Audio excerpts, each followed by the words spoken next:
Good afternoon friends. आज 7 मई 2025 की सुबह इंडियन एयरफोर्स और इंडियन आर्मी ने मिलकर एक बड़े ही बहादुर ऑपरेशन को अंजाम दिया, जिसका नाम दिया गया ऑपरेशन सिंदूर।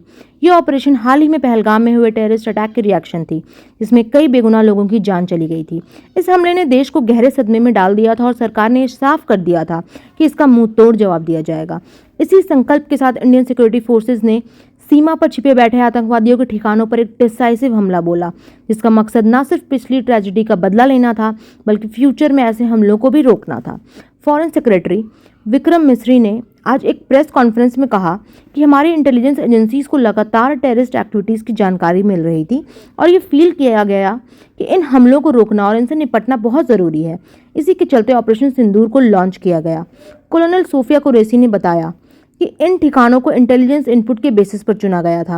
विंग कमांडर व्योमिका सिंह ने यह भी कहा कि टारगेट्स को इस तरह से चुना गया था कि किसी भी सिविलियन इंफ्रास्ट्रक्चर को नुकसान न पहुंचे और आम नागरिकों की जान बचाई जा सके। रिपोर्ट्स के मुताबिक 24 प्रिसीजन मिसाइल स्ट्राइक से 9 मेजर टेररिस्ट हाइडआउट्स को टारगेट किया गया, जिससे टेररिस्ट को संभलने का भी मौका नहीं मिला। ये ठिकाने पाकिस्तान के अंदर पाकिस्तान ऑक्यूपाइड कश्मीर में थे, जिनमें लश्कर ए तैयबा और जैश ए मोहम्मद जैसे बड़े टेररिस्ट ऑर्गेनाइजेशंस के कैंप शामिल थे।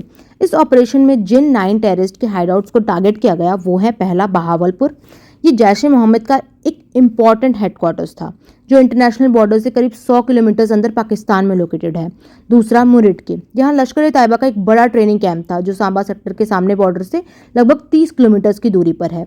तीसरा गुलपुर, ये पाकिस्तान ऑक्यूपाइड कश्मीर में पूंछ राजौरी एरिया के पास लाइन ऑफ कंट्रोल से करीब 35 किलोमीटर अंदर सिचुएटेड था और यहाँ भी टेररिस्ट एक्टिविटीज रिपोर्ट की गई थी। चौथा सवाई तांगधर सेक्टर, पाकिस्तान ऑक्यूपाइड कश्मीर में LOC say about 30 kilometre inside, ये लश्कर ए तैयबा का एक और सिग्निफिकेंट कैंप था। पांचवा बिलाल कैंप, ये एक लॉन्च पैड की तरह इस्तेमाल होता था, जहां से टेररिस्ट को इंडिया में इन्फिल्ट्रेशन के लिए तैयार किया जाता था।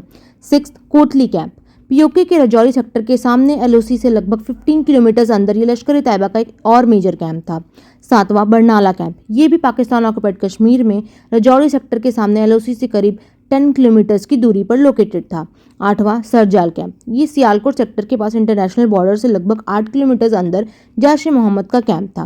नौवां महमूना कैंप, ये सियालकोट के पास इंटरनेशनल बॉर्डर से अबाउट 15 किलोमीटर अंदर हिजबुल मुजाहिदीन का एक ट्रेनिंग कैंप था। सोर्सेज के अनुसार इस ऑपरेशन में 70 से ज़्यादा टेररिस्ट मारे गए हैं और कई घायल हुए हैं। इन हमलों से टेररिस्ट ऑर्गेनाइजेशंस की ऑपरेशनल कैपेबिलिटी को काफ़ी नुकसान पहुंचा है। इस ऑपरेशन के नाम के पीछे भी एक गहरा मैसेज छुपा हुआ है। सिंदूर इंडियन और स्पेशली हिंदू कल्चर में मैरिड औरतों के सुहाग का सिंबल है।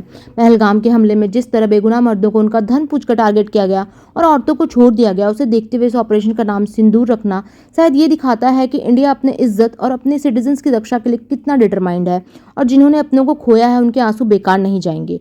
ये नाम हमारे प्रधानमंत्री मोदी जी ने उन वीडोज के सम्मान में दिया है जिनके पति पहलगाम टेररिस्ट अटैक में मारे गए। इस ब्रेव स्टेप के बाद ऑल्दो पाकिस्तान ने इसे एक्ट ऑफ वॉर डिक्लेयर किया है, इंडिया ने इंटरनेशनल कम्युनिटी को क्लियर किया है कि ये सेल्फ डिफेंस में उठाया गया कदम है और इसका मकसद रीजनल पीस को डिस्टर्ब करना नहीं है, बल्कि टेररिज्म के थ्रेट को रूट से खत्म करना है। ऑपरेशन सिंदूर एक स्ट्रॉन्ग मैसेज है उन सभी के लिए जो इंडिया की शांति और सुरक्षा को खतरे में डालने की कोशिश करते हैं। ये ऑपरेशन हमारे जवानों की बहादुरी और डेडिकेशन को दिखाता है और ये भी कि भारत अपने लोगों की रक्षा के लिए किसी भी हद तक जा सकता है। वीडियो को यहीं पर एंड करते हैं। आज शाम में होने वाले मॉक ड्रिल के लिए I request all of you to be prepared and cooperate. ये देश हमारा है और इसकी रक्षा हम सबकी जिम्मेदारी है। जय हिंद।